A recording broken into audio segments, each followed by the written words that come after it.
Did you know that Indian monsoon is the most dynamic and complex meteorological phenomena on earth? The classical thermal theory of Indian monsoon could not explain the intricacies of Indian monsoon as we have learned in the last lecture.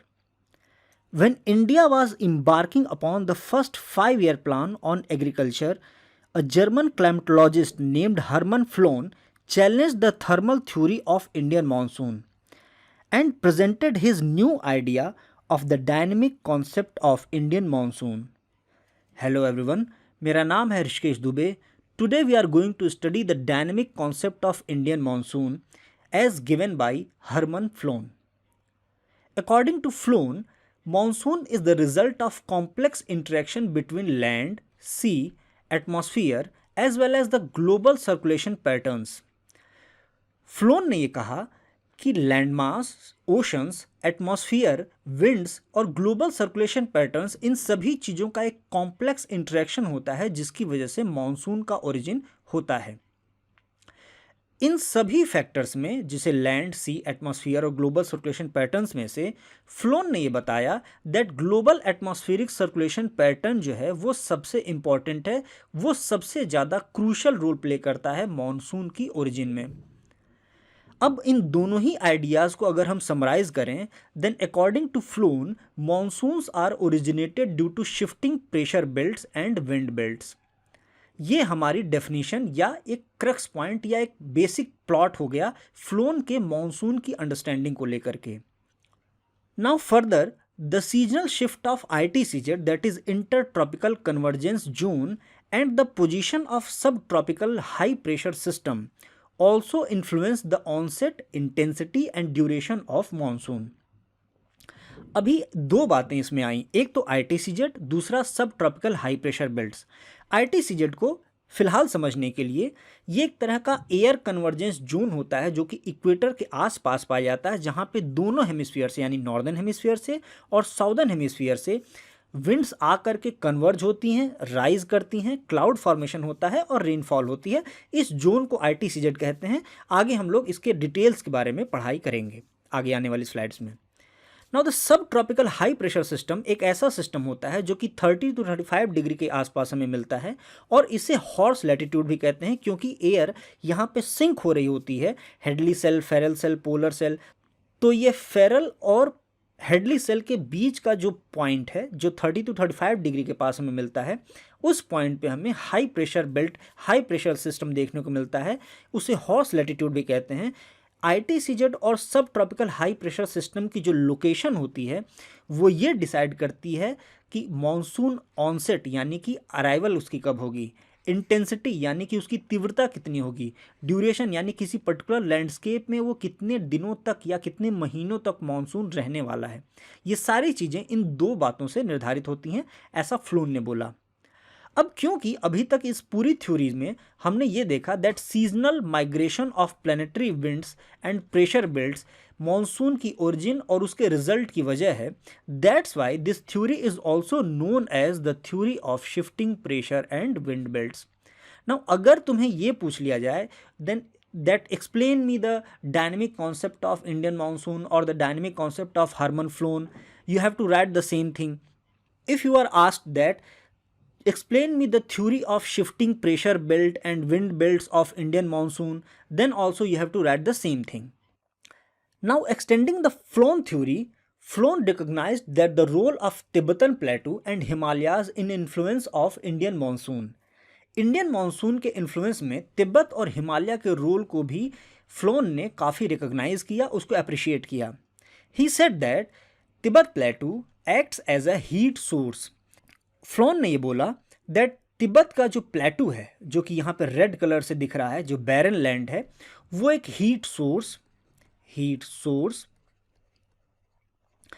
Sink, इसे heat sink भी कह सकते हो, या heat engine, इसको अलग अलग नाम से अलग अलग बुक्स में बोलते हैं. इन तीनों ही नाम में से किसी भी नाम का तुम इस्तेमाल कर सकते हो. The Tibetan plateau behaves like a heat source, heat sink और heat engine. When warmed up it acts as a low pressure zone. जब भी कभी तिब्बत प्लेटू सोलर इंसुलेशन की वजह से, क्योंकि यहाँ पे वेजिटेशन नहीं है, ये बैरन लैंड है और काफ़ी हाई एल्टीट्यूड में है, इसलिए जब भी कभी इंसुलेशन इस पे पड़ता है तो ये बहुत ही जल्दी बहुत तेज़ गर्म हो जाती है। तुम्हें याद होगा मैंने differential heating of land and ocean इसके बारे में बताया था इन लास्ट लेक्चर। तो जब भी कभी इस बैरन लैंड पे हीटिंग इंसुलेशन होता है सूर्य का, तो वहाँ पे बहुत ही ज़्यादा thermal induced low pressure zone create हो जाता है which draws moisture laden winds from the surrounding ocean. जो भी सराउंडिंग ओशन है, जैसे अरेबियन सी है, बे ऑफ बंगाल है, इंडियन ओशन है, इन सभी जगहों से यहाँ पे जो लो प्रेशर जोन है वहाँ से हाई प्रेशर जो कि विंड, जो कि अभी ओशन में हाई प्रेशर है हमारे पास, तो वो हाई प्रेशर जो विंड्स होती हैं जो कि मॉइस्चर लेडन होती हैं, यानी उनमें वाटर वेपर बहुत ही ज़्यादा सेचुरेटेड लेवल तक अंदर होता है, उसमें एब्जॉर्ब होता है, उसमें घुला मिला होता है, वो सारी विंड्स तेज़ी से लो प्रेशर सिस्टम तिब्बत प्लेटो की तरफ मूव करती हैं, जिसकी वजह से हमें मॉनसून का फिनोमेना देखने को मिलता है। फ्लोन ने यह बताया that Himalaya acts as a barrier forcing the moisture laden air to rise, cool and condense, leading to heavy rainfall in the region. अब इस फिनोमेना को समझने के लिए तुम्हें एक डायग्राम से मैं इसको एक्सप्लेन करता हूँ। That suppose that this is Himalaya and suppose that this is Tibetan plateau. After coming to Himalaya, the air which is moisture laden risen up orographically. ये जो भी कोई एयर जो कि मॉइस्चर लेडन है वो ओरोग्राफिकली राइज करती है, या ओरोग्राफी का मतलब होता है पहाड़ों की मदद से या हिमालय की मदद से राइज करती है। एंड दिस साइड, यानी जिस साइड इंडिया है उस साइड रेनफॉल करती है। उस रेनफॉल की वजह से तुम्हें बहुत सारे ग्लेशियर्स जो हिमालय के हैं वो रिच दिखते हैं, बहुत सारी नदियाँ उन ग्लेशियर से निकलती हैं। उसके बाद तुम्हें गंगा यमुना का दोआब देखने को मिलता है, जहाँ पे कि हमें बहुत ही ज़्यादा एग्रीकल्चर में इसी रेनफॉल की वजह से मदद होती है। आफ्टर जब ये रेनफॉल हो जाती है उसके बाद ये एयर सिंक करती हैं तिब्बत प्लेटू की तरफ, एंड तिब्बतन प्लेटू की तरफ जब ये सिंक करती हैं तो अब ये ड्राई होती हैं, और क्योंकि ये राइज नहीं कर रही हैं, यानी यहाँ पे लो प्रेशर सिस्टम नहीं बन रहा है, इस वजह से तिब्बतन प्लेटू के ऊपर हमें कोई भी वेजिटेशन देखने को नहीं मिलता है। And because we don't see any vegetation, Tibet plateau is a barren land. Flohn ने समझाया कि किस तरीके से शिफ्टिंग ऑफ प्रेशर बेल्ट्स और विंड बेल्ट्स ये काम करते हैं। सेकेंड थिंग, तिब्बत प्लेटू और हिमालय का कैसे फंक्शन है वो भी हमने बता दिया। Now let's see what is the shifting pressure belts and wind belts take place, how the shifting of pressure belts and wind belts take place. So the first thing, what is pressure belt? Pressure belt एक तरह का low pressure और high pressure की belt होती है जो कि relatively अपने सराउंडिंग्स से ज़्यादा हाई प्रेशर या लो प्रेशर में होती है, और it is made up because of the dynamics of air और solar insolation. I am explaining this in Hindi that अगर हमें लो प्रेशर देखने को मिल रहा है तो कई बार ये थर्मली इंड्यूस्ड भी हो सकता है, कई बार ये एयर डायनेमिक्स की वजह से भी हो सकता है, कई बार हमें ये अर्थ के अलग अलग बेल्ट में अलग अलग जोन में ये हमें देखने को मिलता है। If you consider this following image, then 0 degree के आसपास तुम्हें नॉर्मल डेज में विच इज़ मार्च एंड सितंबर, जबकि हमारा सन इक्विनॉक्स के आसपास होता है, लो प्रेशर का बेल्ट देखने को मिलता है विच इज़ 0 डिग्री के आसपास, इक्वेटर के आसपास हमें लो प्रेशर का बेल्ट देखने को मिलता है। देन अगेन जब ये एयर हेडली सेल की राइज से होकर के सिंक हो रही होती है 30 to 35 डिग्री के आसपास नॉर्दर्न हेमिस्फीयर में as well as in southern hemisphere, तो हमें वहाँ पे हाई प्रेशर का जो जोन है वो देखने को मिलता है 30 to 35 degree north and 30 to 35 degree south as well. Again 60 degree के आसपास 60 to 66 डिग्री के आसपास हमें लो प्रेशर देखने को मिलता है विच सराउंडेड द पोलर जोन, यानी कि जो हमारे पोलर एरिया को एक चारों तरफ से अर्थ के सराउंडिंग्स में जो सरकमफ्रेंस बनाए रखता है, वो लो प्रेशर एरिया जो है वो 60 से 66 डिग्री के आसपास हमें देखने को मिलता है। अब जब भी कभी समर आती है, जब भी कभी समर सिचुएशन आती है जहाँ पे कि हमारा ट्रॉपिक ऑफ कैंसर के पास सूर्य है वो ऊपर की तरफ यानी कि नॉर्दर्न हेमिस्फीयर की तरफ शिफ्ट होना शुरू होता है, ट्रॉपिक ऑफ कैंसर की तरफ शिफ्ट होना शुरू होता है, तो हमें ये प्रेशर बेल्ट्स भी ऊपर जाती हुई दिखाई देती हैं। ठीक इसी तरीके से जब विंटर सीजन में, जब नॉर्दर्न हेमिस्फीयर में विंटर सीजन होता है और सन जो है वो ट्रॉपिक ऑफ कैप्रिकॉर्न की तरफ यानी कि नीचे की तरफ जाता हुआ दिखाई पड़ता है, तब हमें ये प्रेशर बेल्ट्स नीचे की तरफ शिफ्ट होती हुई दिखाई पड़ती हैं। And this shifting of pressure belts changes the season of that landscape, यानी कि जिस जिस जगह पे हमें लो प्रेशर देखने को मिलता है वहाँ पे हमें रेनफॉल देखने को मिलती है। और क्योंकि ये मार्च से जून में और जून से दिसंबर में चेंज होता रहता है, सीजनल फिनोमेना है, या ये जो लोकेशन पे उस लोकेशन पे जो वेदर फिनोमेना है वो भी हमें चेंज होती हुई देखने को मिलती है। तो ये पूरा प्रेशर बेल्ट्स की शिफ्टिंग और विंड का जो पैटर्न है वो हमने समझ लिया। Now moving to the next, that what is doldrum. अब अगर डोल्ड्रम को समझना है हमें, तो डोल्ड्रम को एक एनेक्डोट से, एक पुरानी कहानी से समझते हैं। पुराने ज़माने पे जब सेलर्स हुआ करते थे तो वो अपनी नाव पतवार वाली और चप्पू वाली वो लेकर के निकलते थे। पतवार से मेरा मतलब है कि वो एक पर्दा, जिसको कि बड़ा पर्दा जिसको टांग करके वो हवा का जिस तरफ से रुख होता था उस तरफ लगा करके वो जहाज़ को चलाते थे। इसके साथ ही वो चप्पू भी रखते थे, यानी कि लकड़ी की वो चप्पू जिससे चलाते हैं वो नाव, दोनों ही चीज़ें रख करके वो चलाते थे। सपोज़ करो कि ये तुम पायरेट्स ऑफ कैरेबियन मूवी में हो और वैसी जैसी नाव वहाँ पे तुमने देखी थी, कुछ वैसी ही नाव यहाँ पे देखने को मिल रही है। Now when these traders, when they started moving from Europes और Middle East and they moved to Europe, they started feeling a kind of doldrum, a kind of stagnation, a kind of no movement zone in between the Atlantic and Pacific Ocean. जब Atlantic और Pacific ocean के बीच में ये व्यापारी जाते थे तो वहाँ पे इन्हें कोई भी मूवमेंट दिखाई नहीं पड़ता था, और उसकी वजह से ये बहुत ही ज़्यादा मेंटली हैरेस होते थे, परेशान होते थे। और उस सिचुएशन को, उस मेंटल हैरेसमेंट जिसको डोल्ड्रम कहते हैं, उस सिचुएशन को उन्होंने उस जोन का नाम दे दिया, दैट इज़ डोल्ड्रम। तो doldrum are geographical band which around the earth area in the ocean where there isn't much wind, जहाँ पे कोई भी हॉरिजेंटल विंड नहीं होती है, ऐसा जोग्राफिकल बैंड, उसे ही हम डोल्ड्रम कहते हैं। Now this is due to the rising air instead of the horizontal movement of air. Doldrum में हॉरिजेंटल मूवमेंट ऑफ एयर नहीं होती है। फॉर द टाइम बिंग मैं अभी बता रहा हूँ, बाद में मैं एक्सप्लेन करूँगा कि थोड़ी बहुत एयर यहाँ पे भी मूवमेंट करती है, कैसी, वो आगे इसी स्लाइड में बताऊँगा। So horizontal movement of air लगभग हमें नहीं के बराबर देखने को मिलती है, and this is due to the rising air in doldrums. Doldrums की जो लोकेशन है वो 5 डिग्री नॉर्दर्न हेमिस्फीयर से लेकर के 5 डिग्री साउदर्न हेमिस्फीयर में पाई जाती है। Now they crosses every ocean except the Arctic and southern ocean, यानी वो आर्कटिक ओशन जो कि साउथ हेमिस्फीयर में है, और जो साउदर्न ओशन है उसके आसपास के जो ओशंस हैं उन ओशंस को छोड़ दिया जाए तो लगभग डोल्ड्रम्स सभी ओशंस को क्रॉस करती हैं। और इसकी जो मैक्सिमम विड्थ होती है वो होती है eastern side of Atlantic and Pacific oceans. This is Pacific ocean, this is Pacific ocean, and this one is Atlantic ocean, this one is Atlantic ocean. और यहाँ पे भी हमें जो है विड्थ जो है वो सबसे ज़्यादा हमें देखने को मिलती है, किसकी, डोल्ड्रम्स की। डोल्ड्रम्स की विड्थ हमें जो है वो काफ़ी ज़्यादा पैसिफिक और अटलांटिक ओशन में देखने को मिलती है। Now doldrums can be observe both from the air and on radar or as a cloud belt formed by nearly continual rainstorm।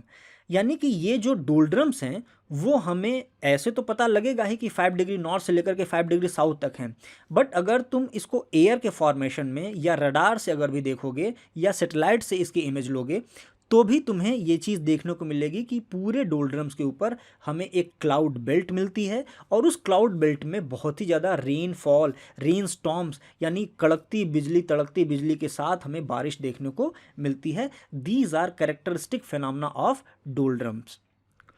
Now what is the mechanism of doldrum. अगर तुमने Headley cell का concept ठीक से पढ़ा होगा, then you must know that Hadley cell is a cell which made in between 0 to 30 to 35 degree horse latitude, and when the 0 degree equator warms up due to insolation of sun and develops a low pressure, the air and moisture laden air started rising adiabatically. This adiabatic rise expanded the volume of air and make it turn into cloud. The cloud formation here make the place very wetty and having much lush evergreen forest. तुम्हें 0 degree के आसपास क्योंकि बहुत ही ज़्यादा rain होती है, thunderstorm होते हैं, जो adiabatic rise of moisture laden air होता है वो देखने को मिलता है, उसकी वजह से हमें बहुत ज़्यादा बायोमास प्रोड्यूस होता हुआ देखने को मिलता है, विच मीन्स दैट कि वहाँ पे हमें ट्रॉपिकल फॉरेस्ट देखने को बहुत ज़्यादा मिल जाते हैं। नाउ मैकेनिज्म ऑफ डोलड्रम के बारे में बात करें तो ये जो डोलड्रम है they do not stay in one place, ये कभी भी एक जगह पे स्थिर नहीं रहते हैं। Rather they move with the sun as the season change, always being drawn towards the warmer hemisphere. जिस हेमिस्फीयर की तरफ सन का मूवमेंट होता है, सपोज अगर समर आ रही है और सन का मूवमेंट नॉर्दर्न हेमिस्फीयर की तरफ हो रहा है, then the low pressure belt और द आईटीसीजेड और the doldrum started moving towards northern hemisphere, and if the sun started moving towards southern hemisphere, then the low pressure belt, which is doldrum, which is ITCZ, that is intertropical convergence zone, started moving towards southern hemisphere. Now interesting fact is the scientific name of doldrum is itself the intertropical convergence zone or ITCZ. तो यानी कि colloquial name में ITCZ यानी कि low pressure का वो belt जो कि पूरे एक अर्थ को सरकमफ्रेंस की तरह से बना करके रखता है, उसी को डोलड्रम कहते हैं कॉलिक्वल लैंग्वेज में, या आम बोलचाल की भाषा में डोलड्रम कहते हैं उसे। एक इंटरेस्टिंग फैक्ट जो तुम यहाँ पे देख पा रहे होगे कि क्योंकि सरफेस पे, अर्थ सरफेस पे इधर से भी दो विंड्स, नॉर्दर्न हेमिस्फीयर की तरफ से भी और साउथ हेमिस्फीयर की तरफ से भी दो विंड हमें कन्वर्ज होती हुई मिल रही हैं, और यहाँ पे हमें राइज देखने को मिल रहा है, सॉरी इस तरफ हमें राइज देखने को मिल रहा है, adiabatic rise of air vapour या वाटर मॉलिक्यूल, ये सारी चीज़ें हमें देखने को मिल रही हैं। कुछ मीटीरोलॉजिस्ट ऐसा कहते हैं that this portion called as cyclone fronts, tropical fronts, intertropical fronts या इंटरट्रॉपिकल कन्वर्जेंस, इसमें से कोई भी नाम कुछ मीटरोलॉजिस्ट इस्तेमाल करते हैं। सपोज कि अगर यूपीएससी ने यहाँ पे भी गेम खेलने की कोशिश करी कि what is cyclone front, what is tropical front, what is tropical intertropical front, what is intertropical convergence, तो ये सारे ही क्वेश्चंस का एक ही जवाब है, that is doldrum, that is ITCZ का जो जोन है वही हमारा साइक्लोनिक फ्रंट है, ट्रॉपिकल फ्रंट है, ऐसा एज इट इज जैसा नाम बताया मैंने। तो ये डोलड्रम का पूरा कंसेप्ट है। Now let's start talking about the ITCZ which is intertropical convergence zone. Now ITCZ, as we have seen in doldrums, is a low pressure zone. ITCZ यानी कि इंटरट्रॉपिकल कन्वर्जेंस जोन एक लो pressure zone होता है that encircles the earth near equator where the trade winds from the northern and southern hemisphere converge. Tropical zone में जो northern और southern hemisphere से winds या जो ट्रेड विंड्स आती हैं वो जब कन्वर्ज होती हैं लो प्रेशर जोन में, उस जोन को ही जो कि इनसर्किल करता है पूरे अर्थ को कहलाता है इंटरट्रॉपिकल कन्वर्जेंस जोन। जैसा कि इसके नाम से भी लग रहा है, इंटर यानी कि दो पर्टिकुलर जोन है ट्रॉपिक्स के, नॉर्दर्न ट्रॉपिक्स और साउदर्न ट्रॉपिक्स का पार्ट, और उन दोनों का जो एयर है उसका कन्वर्जेंस जो हो रहा है उस जोन को ही ITCZ कहते हैं। It is a region of intense atmospheric convection यानी कि rise of air and precipitation यानी बारिश, where warm moist air rises and cools leading to cloud formation and precipitation. यहाँ पे क्लाउड फॉर्मेशन भी हमें बहुत ज़्यादा देखने को मिलता है और प्रेसिपिटेशन भी हमें बहुत ज़्यादा देखने को मिलता है। The position of ITCZ varies with the seasons moving northward during the northern hemisphere summer and southward during the southern hemisphere summer. तो ITCZ भी वेरी करती है, जैसे कि डोलड्रम था, डोलड्रम का वेरिएशन अपसाइड जबकि सन ड्रैग कर रहा हो या सन जा रहा हो ट्रॉपिक ऑफ कैंसर की तरफ तो नॉर्दर्न हेमिस्फीयर में, और अगर जो डाउनवर्ड यानी ट्रॉपिक ऑफ कैप्रिकॉर्न की तरफ जा रहा हो देन वो साउदर्न हेमिस्फीयर में मूवमेंट ऐसे अप डाउन होता रहता है। And this phenomena itself is called as shifting of pressure belt and shifting of ITCZ. Now ITCZ is important driver of atmospheric circulation patterns, plays a critical role, a crucial role in redistribution of heat and moisture around the planet. ITCZ का role इसलिए भी important है because it is a driver of redistribution of heat around the both tropics as well as both northern and southern hemisphere water vapour. इसके अलावा planets में जो moisture का distribution है उन सभी चीज़ों को ITCZ कंट्रोल करता है, रेगुलेट करता है, मोबिलाइज करता है। ये सारे काम ITCZ के हैं। नाउ ITCZ का एक और नाम है, it is also known by the name equatorial trough. Equatorial trough इसलिए क्योंकि वेदर मैप्स में जब भी कभी हमें लो प्रेशर जोन दिखाने होते हैं तो उसे हम ट्रफ की तरह से दिखाते हैं ना। What is trough, what is crest, थोड़ा सा एक आइडिया मैं दे देता हूँ। साइनोसोडल वेव अगर तुमने देखी होगी कभी, देन साइनोसोडल वेव्स का एक पीक पॉइंट होता है, एक लो पॉइंट होता है।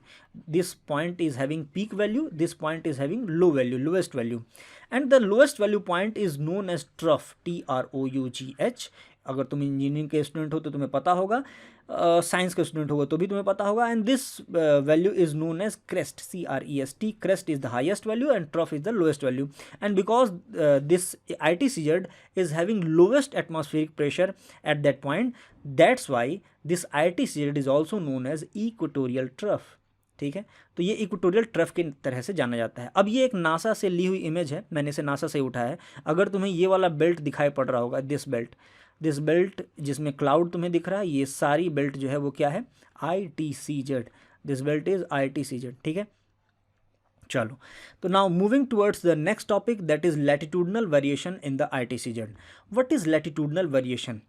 ITCZ कई बार जब नॉर्दर्न हेमिस्फीयर की तरफ मूव करता है और साउदर्न हेमिस्फीयर की तरफ मूव करता है तो वो काफ़ी दिनों तक वहाँ पर स्टे करता है और अपनी एक एंड पॉइंट या नॉर्दर्न हेमिस्फीयर में जो एक्सट्रीम एंड पॉइंट होता है वो बनाता है।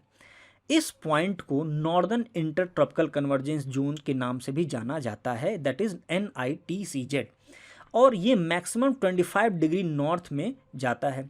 इसी तरीके से जब वो ट्रॉपिक ऑफ कैप्रिकॉर्न की तरफ मूव करता है तो southern inter tropical convergence zone, that is SITCZ, इसके नाम से जाना जाता है। और इसकी जो मैक्सिमम साउथवर्ड जो लिमिट है वो है 20 डिग्री साउथ। ठीक है, now latitudinal variation in the ITCZ occur as a result of movement of overhead sun, that is very much clear, I have already explained that. In June the ITCZ lies further north, whereas the December it lies in the southern hemisphere. I already explained the seasonal variation of ITCZ is greatest over the large landmass. Now this point is interesting, जहाँ जहाँ तुम्हें largest landmass जैसे कि Africa के पास तुम्हें देखने को मिल रहा होगा, तो यहाँ पे तुम्हें जो वेरिएशंस हैं वो काफ़ी ज़्यादा देखने को मिल रहे होंगे in between northern inter tropical convergence जो that is NITCZ and SITCZ। इन दोनों के बीच में जो डिस्टेंस है, जो वेरिएशन है, वो काफ़ी ज़्यादा देखने को मिल रहा होगा। यहाँ पे भी काफ़ी ज़्यादा देखने को मिल रहा होगा। लैंडमास जहाँ जहाँ पे तुम्हें ज़्यादा देखने को मिलेगा वहाँ पे तुम्हें ये वेरिएशन देखने को मिलेगा। और यहाँ पे तो इसलिए हो रहा है कि because here we have seen that the Tibet plateau is attracting और stretching the NITCZ towards its extreme limit. And similarly, by contrast, over the Atlantic and Pacific Ocean, its movement is far less. ये जो in between the Pacific Ocean as well as the Atlantic Ocean, ये दोनों की जो movement है ये बहुत ही narrow है, यानी कि अटलांटिक ओशन में भी इसकी पोजीशन बहुत ज़्यादा चेंज नहीं होती है with respect to different season, summer और winter in northern hemisphere, and it also does not change in Pacific Ocean. its location, its position, it does not change with respect to different season in northern hemisphere, summer हो या winter हो, ये अपनी location change नहीं करती है। Now अब एक इंटरेस्टिंग पॉइंट जो कि ITCZ से ही जुड़ा हुआ मैं तुम्हें एक्सप्लेन करना चाहता हूँ, बताना चाहता हूँ, that how wind moved around the ITCZ। अगर तुम्हें यहाँ पे डैश लाइन दिखाई पड़ रही होगी, then this line is itself ITCZ। ये अपने को आपको ITCZ की तरह से ट्रीट करती है, ITCZ की तरह से डिपिक्ट करती है। ये सारी लाइन्स जो हैं वो ITCZ की लाइन है।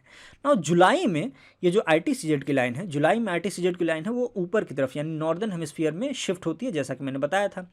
अब ये जो मूवमेंट है एयर का, उसे देखो ध्यान से, तो तुम्हें देखने को मिलेगा कि इस जगह पे बहुत ही ज़्यादा बेंड है यानी कि ये विंड जो है वो अपना डायरेक्शन चेंज कर रही है। देन अगेन तुम्हें यहाँ पे भी डायरेक्शन चेंज करते हुए दिखाई पड़ेंगे, देन अगेन तुम्हें इस जगह पे भी डायरेक्शन चेंज करते हुए दिखाई पड़ेंगे। ये डायरेक्शन चेंज क्यों हो रहा है? Why is this change? It is because of the Coriolis effect और कोरियोलिस फोर्स और फेरल्स लॉ।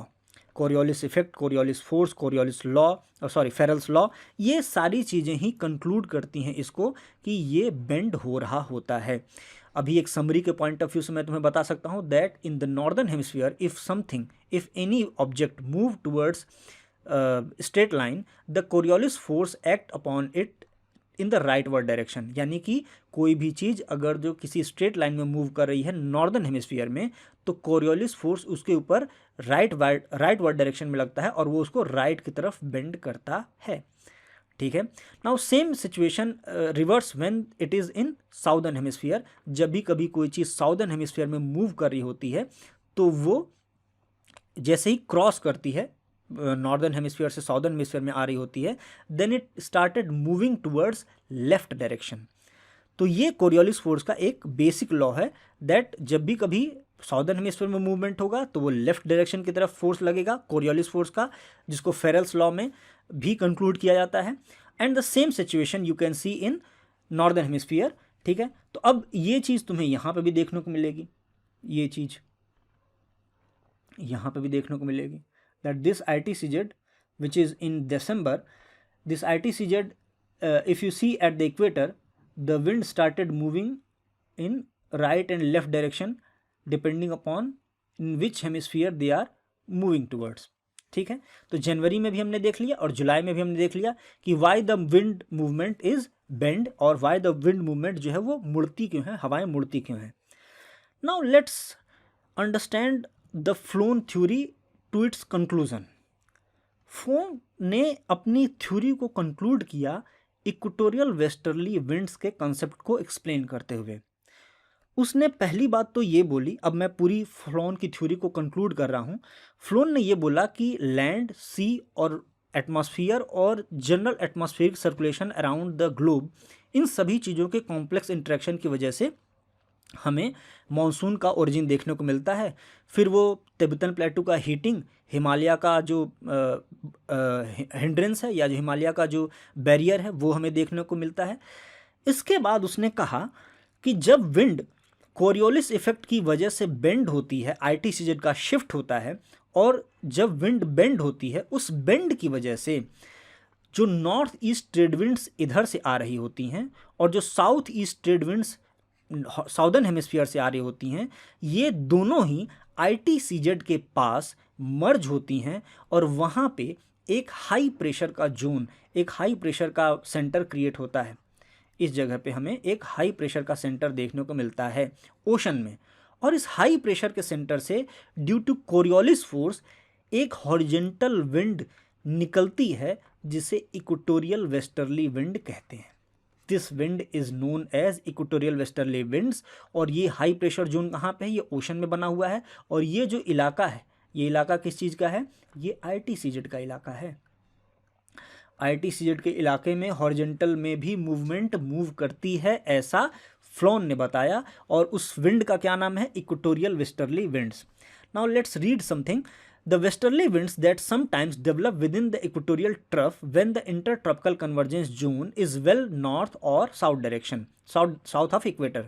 जब भी कभी इक्वेटर के बहुत ही ज़्यादा साउथ में या बहुत ही ज़्यादा नॉर्थ में हमें इक्वेटोरियल जो विंड्स हैं, यानी कि नॉर्थ ईस्ट ट्रेड विंड्स और साउथ ईस्ट ट्रेड विंड्स, ये दोनों मर्ज होती हुई मिलती हैं, तो वहाँ पे हाई प्रेशर का एरिया डेवलप होता है और वहाँ से एक हल्की पतली हॉरिजेंटल विंड जो कि इक्वेटोरियल वेस्टर्ली के नाम से जानी जाती है वो बाहर निकलती है due to Coriolis force, and this wind itself is monsoon.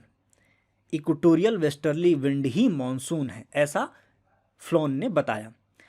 तो नॉर्थ ईस्टर्ली विंड्स और साउथ ईस्टर्ली ट्रेड विंड्स जो है वो क्रॉस करती है इक्वेटर को, बेंड करती है, और because of the reversal of Coriolis effect they acquires westerly component, उनमें वेस्टर्ली कंपोनेंट आता है और उस वेस्टर्ली कंपोनेंट से एक हवा निकलती है जिसको इक्वेटरली वेस्टर्लीज कहते हैं। And the term is also applied to the westerlies that are present throughout the most of the year in eastern oceans. ये जो वेस्टर्लीज है वो थ्रू आउट द ईयर अलग अलग जगहों पे इंडियन ओशन में ईस्टर्न में प्रेजेंट होते हैं। और ये जो नीचे तुम मैप देख पा रहे हो, ये सारे ITCZ के जोन में ऐसी जोन है जहाँ पे कि तुम्हें वेस्टर्लीज देखने को मिलती है। अब कौन कौन से जोन हैं तुम्हें देखने को मिल रहा है, साउथ अमेरिका और वेस्ट ऑफ अमेरिका में कुछ पार्ट हैं, पैसिफिक ओशन में, यहाँ पे ITCZ के जोन में ही हैं सारे, और फिर अफ्रीका के कॉन्टिनेंट में और मेडागास्कर के पास थोड़े बहुत तुम्हें देखने को मिलते हैं। ऑस्ट्रेलिया के पास भी तुम्हें इक्वेटोरियल वेस्टर्लीज देखने को मिल जाती है। इंडिया के पास पूरा इलाका है, Indonesia, Philippines, eastern part of China, some part of China, Taiwan, इन सब जगहों के आसपास, मिडिल ईस्ट के भी थोड़े पास और सोमालियन हॉर्न के पास, इन सभी जगहों पे तुम्हें इक्वेटोरियल वेस्टर्लीज देखने को मिल जाती है। और ये इलाके पूरी तरीके से मानसून के ही इलाके हैं। यही वजह है कि जो फ्लोन की थ्योरी थी वो बहुत ही ज़्यादा क्लोज थी, which is the present theory, जो हम लोग आगे पढ़ेंगे, वो उसके बहुत ही क्लोज थी कि हाँ ये सारे इलाकों में हमें इक्वेटोरियल वेस्टर्लीज देखने को मिलती है। और उसने ये बताया that this equatorial westerly itself is the monsoon wind towards India. तो नॉर्थ ईस्टर्न विंड्स जो कि इधर से आ रही हैं और साउथ ईस्टर्न विंड्स जो कि इधर से आ रही हैं, ये यहाँ पे समंदर में इंडियन ओशन में मैस्करीन हाई नाम की एक जगह होती है जहाँ पे हाई प्रेशर बनाते हैं, और वहाँ से जब ये विंड चलती हैं तो ये सारी विंड साउथ वेस्ट मानसून के तरीके से जानी जाती हैं। क्योंकि कोई विंड जिधर से चलती है उसको उसका नाम दिया जाता है। तो ये हुआ नॉर्थ, ये हुआ साउथ, ये हुआ ईस्ट, ये हुआ west. Then if this wind is moving in this direction, तो ये क्या हुआ, साउथ वेस्ट मानसून विंड्स। ठीक है, तो साउथ वेस्ट मानसून विंड्स जो है वो अराइविंग मानसून इसके नाम से भी जाना जाता है, अराइविंग मानसून विंड्स ऐसे नाम से भी जाना जाता है, या चढ़ता हुआ मानसून, इंडिया में आता हुआ मानसून, ये चीज़ इसके नाम से भी जाना जाता है। तो द मानसून ऑफ फ्लोन, उसने बताया, the equatorial westerly is the south west monsoon of India. It originates because of the inter tropical convergence zone and the high pressure develops over the Mascarene high. ठीक है, तो ये सारी चीज़ें जो है वो थ्योरी को कंक्लूड करती हैं। इसके अलावा इस थ्योरी में कई सारे ड्रॉबैक्स और लिमिटेशंस भी हैं। अब ये क्या चीज़ है इसको भी थोड़ा सा समझ लेते हैं, क्योंकि ये these are some territories where UPSC has not been chalked. यहाँ पे यूपीएससी ने क्वेश्चन नहीं पूछा है। अगर कभी यूपीएससी ने क्वेश्चन पूछ दिया तो फिर यहाँ पे काफ़ी कम लोगों को आंसर आएगा कि व्हाट इज़ द ड्रॉबैक्स और what is the limitations of phloem theory. तो पहला जो ड्रॉबैक या पहला जो लिमिटेशन है that is over simplification. Flown theory oversimplifies the complex monsoon system by emphasizing only on the few factors such as heating of the landmass, Tibetan Plateau, Himalayas, planetary winds, etc. कई सारे complex phenomena को phloem ने बहुत ही over simplified तरीके से explain कर दिया। That's why this theory is termed as over simplification of monsoon phenomena. And उसने सिर्फ heating landmass, Tibetan plateau, Himalaya, planetary winds, इन सभी को कंसिडरेशन में लिया। Now neglect, second point is neglect of oceanic factors. Oceanic factors को ऐसे neglect कर रहे हैं कि जो हीटिंग है लैंडमास की, वो तिब्बतन प्लेटू की हमने डिस्कस कर ली, हिमालय बैरियर की तरह से काम कैसे कर रहा है वो भी डिस्कस कर लिया, लो प्रेशर तिब्बतन प्लेटू पे कैसे डेवलप हो रहा है वो भी हमने डिस्कस कर लिया। But what about the oceanic factors which is such as sea surface temperature. अगर सी सरफेस टेम्परेचर हमारा बहुत कम या ज़्यादा हो या वो चेंज हो रहा हो ड्यू टू ओशनिक करेंट्स, तो फिर उसको कैसे डील करेंगे, इसके बारे में फ्लोन ने कुछ भी एक्सप्रेस नहीं किया, कोई आइडिया नहीं दिया। And that's Y land mass के ऊपर बहुत ज़्यादा जोर देने की वजह से और ओशनिक फैक्टर्स को बहुत ही ज़्यादा निगलेक्ट करने की वजह से ये भी एक बड़ा ड्रॉबैक था फ्लोन की थ्योरी का। Now limited applicability. Limited applicability का मतलब ये है कि ये जो थ्योरी थी फ्लोन की वो मोस्टली इंडियन स्पेसिफिक थी, ये other parts of the world में फुल्ली अप्लीकेबल नहीं थी। जब ये थ्योरी लोग अपने वर्ल्ड में, अपने पार्ट में ले जा कर के अप्लाई कर रहे थे कि whether this phenomena explains our part of monsoon, it couldn't explain it very well and that's why it has very limited applicability which is specific to Indian subcontinent. ठीक है, तो अब इसके अलावा कुछ एक और चीज़ें जिसको कह सकते हैं कि अगर आ जाए क्वेश्चन और बहुत ही ज़्यादा वर्ड्स में लिखना हो, 250 वर्ड्स में आ जाए, तो फिर कैसे लिखेंगे। कुछ और भी फैक्टर्स हैं जो जोड़ सकते हैं, जैसे कि एंथ्रोपोजेनिक फैक्टर्स को कंसिडरेशन में लिया। देन हम कह सकते हैं कि ग्लोबल वार्मिंग और उसकी फिनोमेना को कंसिडरेशन में नहीं लिया। इस तरह के बहुत सारे दूसरे छोटे पॉइंट्स भी हैं जिनको कि हम कंसिडरेशन में ले सकते हैं और उससे हम पूरे आंसर को कंप्लीट कर सकते हैं। तो that's all from my side. I think this conclude very well the dynamic theory of phone and all the best. Thank you very much.